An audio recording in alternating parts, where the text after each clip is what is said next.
Hello and welcome students. In today's lecture, we are going to discuss about the loading and maintenance dose. First, let us try to understand what is the maintenance dose in continuous infusion. So the steady state concentration is determined by two major factors.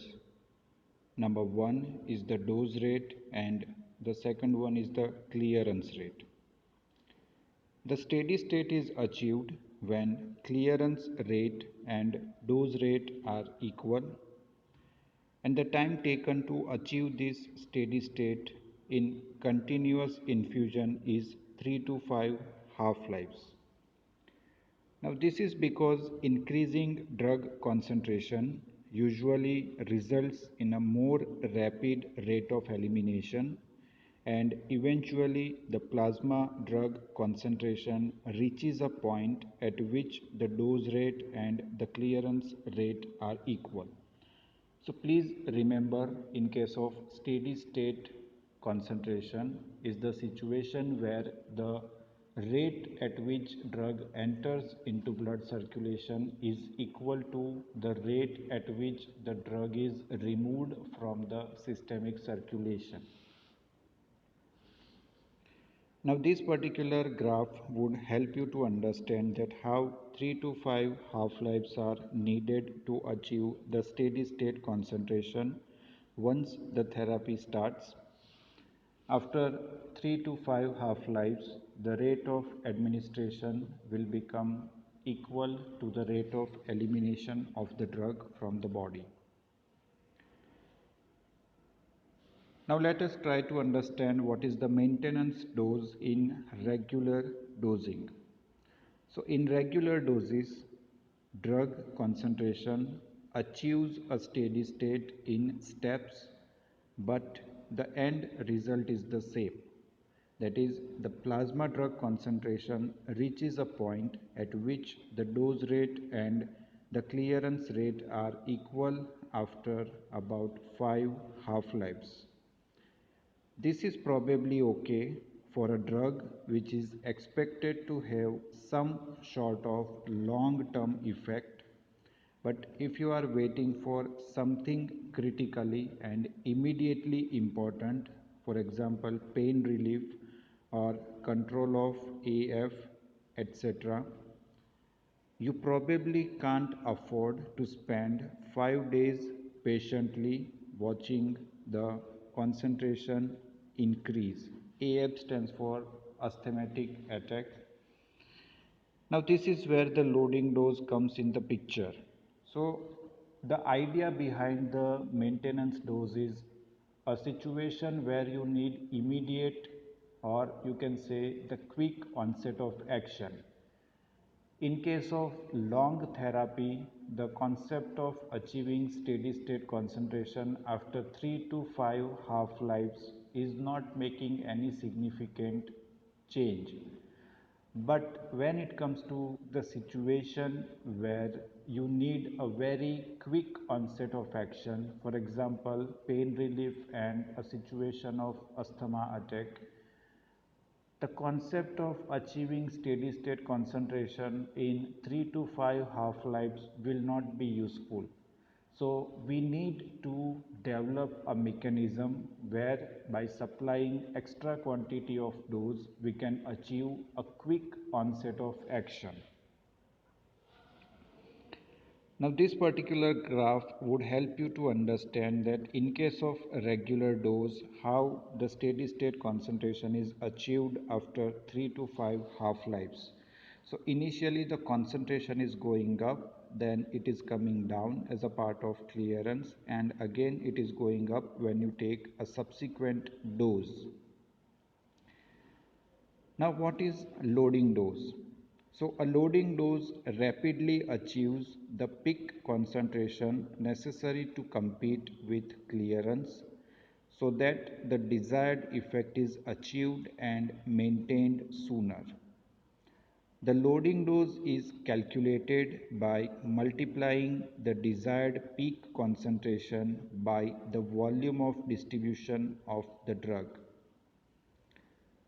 If the dosing interval is the same as the half-life of the drug, the loading dose should be twice the maintenance dose. For example, after one half-life, the drug concentration will have dropped by half, and topping up with another maintenance dose will bring it back to the same peak concentration as the loading dose. So I'll give you one simple example that if a drug is having half-life of 2 hours, then we are supposed to give maintenance dose and the loading dose after 1 hour to maintain the peak plasma concentration. The reason for doing this kind of thing is to continuously maintain the peak plasma concentration which is necessary to achieve the therapeutic effect in a systemic circulation.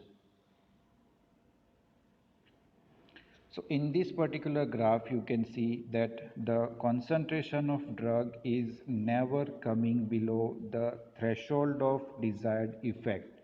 So all the time the minimum effective concentration has been maintained with the help of loading dose and later with the help of the maintenance dose. Now in the context of infusion, the same sort of kinetics are observed.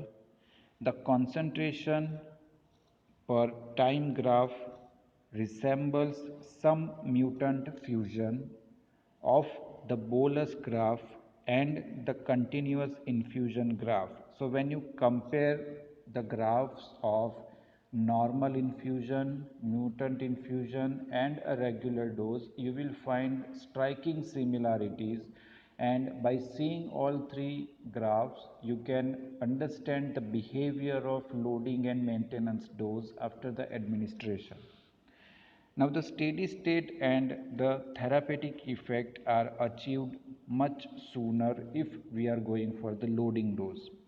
There are some practical problems with using a loading dose. So if a drug has a high volume of distribution, the loading dose to achieve steady state concentration may be impractically large. So a drug with large volume of distribution is not suitable for the loading dose because the initial concentration of drug will be very high, and that may lead to some kind of side effects or toxic effects.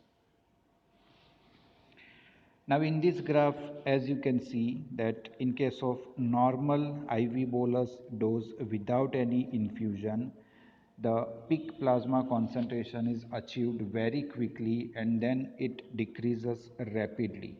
But with the help of loading dose in IV infusion, we can constantly maintain the concentration of drug in plasma above the minimum therapeutic concentration so that the therapeutic effect will remain constant.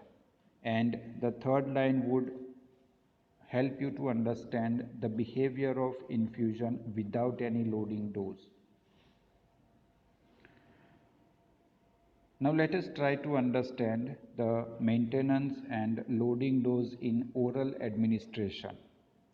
So giving the drug orally has two main effects on maintenance dose calculation. Number one is that all of loading doses and maintenance doses have to be adjusted to bioavailability, for example, divided by the bioavailability fraction. This increases the required dose if the drug is not 100% bioavailable. The slower intestinal absorption of the drug has a smoothing effect on the peak of concentration, which has the effect of decreasing concentration dependent adverse effect. So adverse effects are less if a particular drug is having very slow absorption from the intestine, and the bioavailability plays very important role in the calculation of loading and the maintenance dose, specifically in case of oral administration. So here you can see that very round peak is because of the drug which is getting slowly absorbed from the intestine, and a sharp peak indicates a rapid absorption of drug into systemic circulation. But in both cases, with the help of loading and maintenance dose, we are maintaining the concentration of drug above the minimum effective concentration. Now let us try to understand the factors which influence the dosing interval. Now the dosing interval clearly plays some sort of role in pharmacokinetics and intermittent dosing.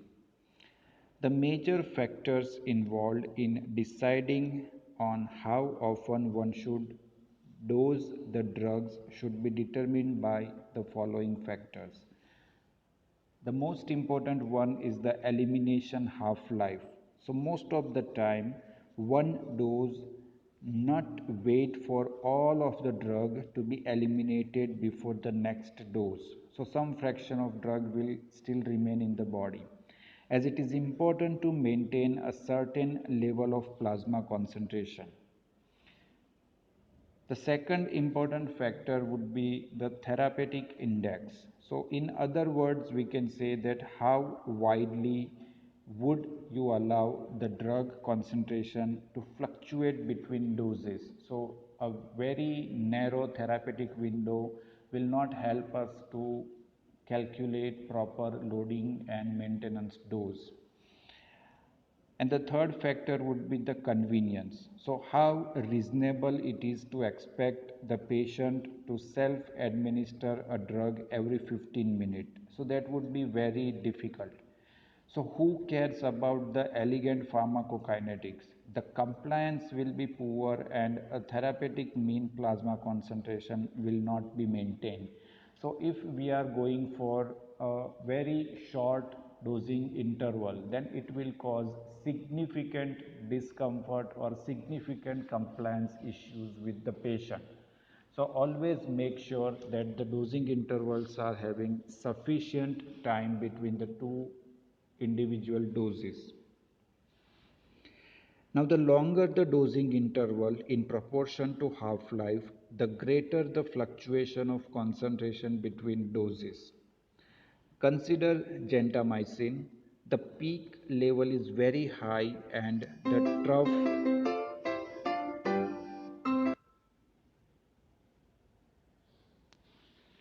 trough concentration is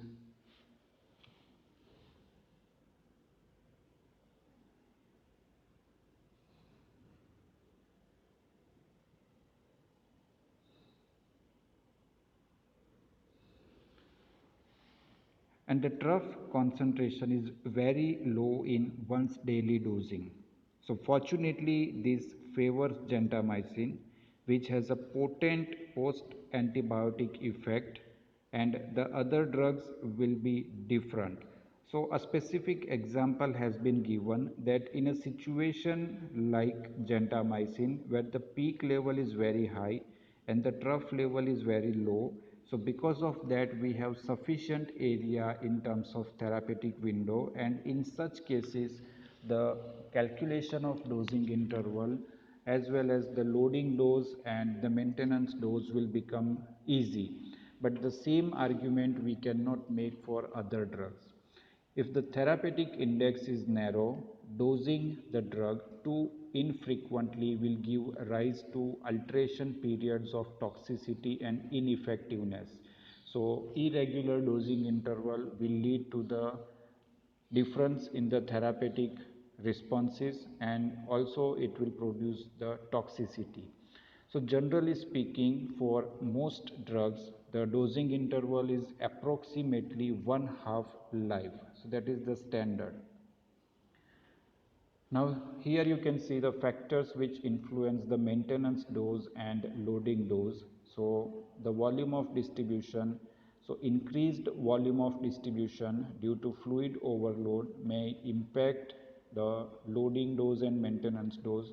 So it increases loading dose and maintenance dose or dose rate.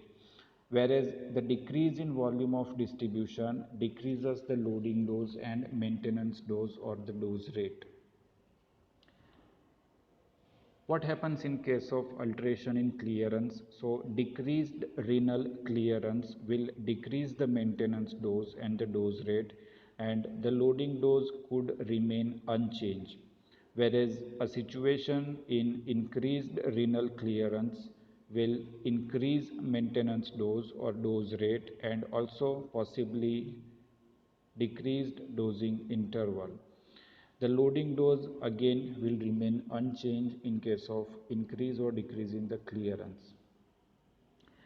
Decreased in hepatic clearance will decrease the maintenance dose and the dose rate.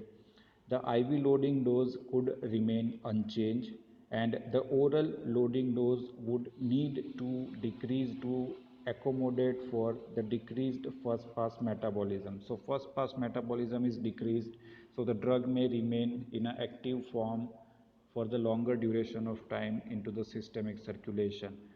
Increased hepatic clearance will increase maintenance dose and the dose rate.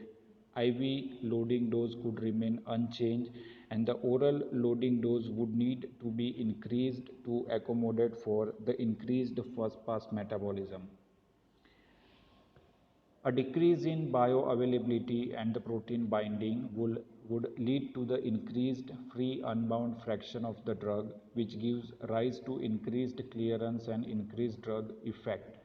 A decrease in gut absorption will impact variable and inconsistent absorption of an otherwise correctly calculated oral loading dose, and the competition of protein binding will result in increase of free unbound fraction of the drug. So dear students, that was about the loading dose and the maintenance dose. Please go through the video, and if you find any difficulty, then let me know. I will be happy to solve your query or the question. So thank you very much for watching this video. Stay safe and have a good day.